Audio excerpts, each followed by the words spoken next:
জি আমাদের মা বাড়িতে আজকে আপনারা সবাই জানেন যে আজকে জামাই ষষ্ঠী। এই জন্য আমরা সবাই আজকে এখানে এসেছি। এই দেখুন মানে এই যে চিংড়ি মাছ বাছলো মাংস, আর এখন মাংস রান্না হবে। আর এই যে আমার মা এখন সব ফল টল বাছাবাছি করছে। আর এই দেখুন, আর এইটা আমার দিদা যে খুবই ঘামিয়ে গেছে। আর এটা আমার দিদি যে চা বানিয়ে এনেছে। এই দেখুন চাটা সুন্দর বানিয়েছে। তো দেখুন এ দেখুন মাংস, দেখুন এই দেখুন পটলের দোরমা, পটল চিংড়ি, 5 রকমের ভাজা আর ডাল।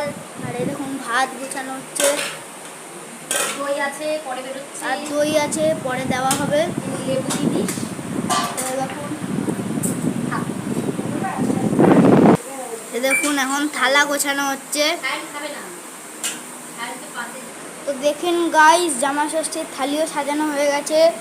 এই দেখুন, আর এই দেখুন